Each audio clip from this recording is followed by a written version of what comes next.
বন্ধুরা, তোমরা সবাই কেমন আছো বলো।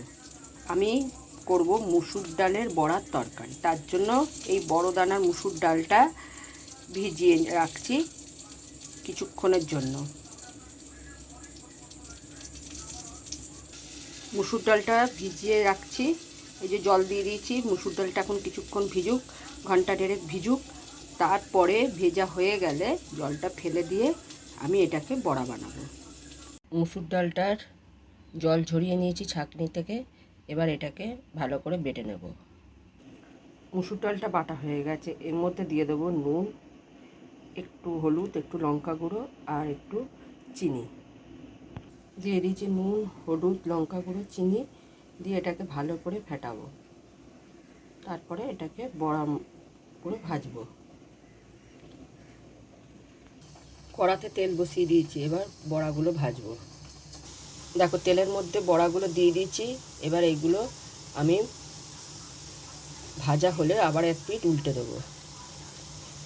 এই বড়াগুলো যেন ডালের সাথেও খেতে ভালো লাগে, আবার তরকারি করলেও ভালো লাগে। এক পিঠ ভাজা হয়ে গেছে, আর এক পিঠ উল্টে দিলাম। ডালটা ভাজা হয়ে গেছে, ডালের বড়াটা ভাজা হয়ে গেছে। আর এইদিকে আমি বসিয়ে দিয়েছি কাঁচা মুগের ডাল। কাঁচা মুগের ডালটা বসিয়ে দিয়েছি। মুগের ডালটা ভাজা হয়ে গেলে, এই কাঁচা মুগের ডালটা হয়ে গেলে এটাকে গোটা জিরে দিয়ে সাঁতলাবো। ডালটা সেদ্ধ হয়ে গেছে, এবার এটাকে গোটা জিরে দিয়ে সাঁতলে নেব আর একটু মিষ্টি দিয়ে দেবো। আলুগুলো ভাজতে দিয়ে দিয়েছি। আলুগুলো ভাজা হয়ে গেলে এটা তুলে রেখে দেবো। আলুটা ভাজা হয়ে গেছে, এবার আমি এটাকে তুলে রেখে দেবো। একটু পেঁয়াজ বাটা দিয়ে দিয়েছি। এবার এর মধ্যে একটু টমেটো বেটে দিয়ে দিয়েছি। এবার দেব নুন, হলুদ, লঙ্কা গুঁড়ো, জিরে গুঁড়ো, ধনে গুঁড়ো।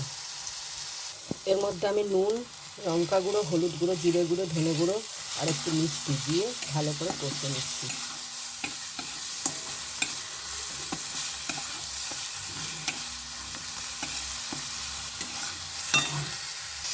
অল্প একটু আদা রসুন দিয়ে দিয়েছি, দিয়ে আবার একটু কষতে শুরু করলাম।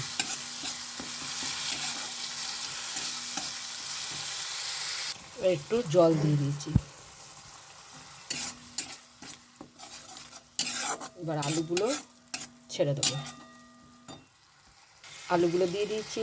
এবার আলুগুলো একটুখানি কষা হয়ে যাক, তারপরে আমি বড়াগুলো দিয়ে দেবো। দিয়ে কিছুক্ষণ ফুটতে দেবো। দিয়ে দিয়েছি একটুখানি সুতুষ্ণ গরম জল। এবার এটা একটু ফুটুক, ফুটে গেলে একটুখানি গরম মশলা দিয়ে পরিবেশন করব।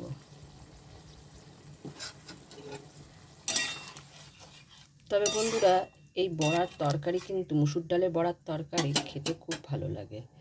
তোমরাও একদিন করে দেখবে, তোমাদেরও ভালো লাগবে আশা করি। এবার এর মধ্যে আমি একটুখানি গরম মশলা দিয়ে দিলাম। গরম মশলা দিয়ে দিলাম, দিয়ে একটুখানি নেড়ে তরকারিটা বন্ধ করে দেবো।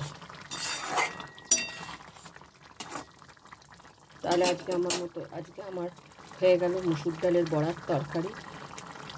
বন্ধুরা, তোমাদের কেমন লাগলো এই তরকারিটা তোমরা আমাকে কমেন্ট করে জানিও। আর আমার চ্যানেলের নতুন বন্ধু হয়ে থাকলে সাবস্ক্রাইব করে আমার পাশে থেকো।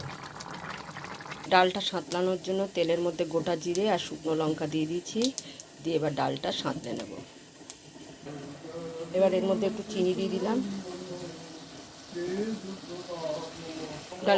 ডালটা সেদ্ধ হয়ে গেছে, তার মধ্যে ফোড়ন দিয়ে দিয়েছি। এবার একটু ঘি দিয়ে মুগের ডালটা নামিয়ে দেবো। মুগের ডালের মধ্যে একটু ঘি না দিলে না বন্ধুরা ভালো লাগে না। হয়ে গেল ডাল, কাঁচা মুগের ডাল তৈরি হয়ে গেল। আর এদিকে বড়ার তরকারিতে তোমাদেরকে আমি দেখিয়েই দিয়েছি। তাহলে বন্ধুরা, তোমাদের কেমন লাগলো আজকে রান্না অবশ্যই কমেন্ট করে জানিও। আর আমার চ্যানেলটা সাবস্ক্রাইব করে আমার পাশে থেকো।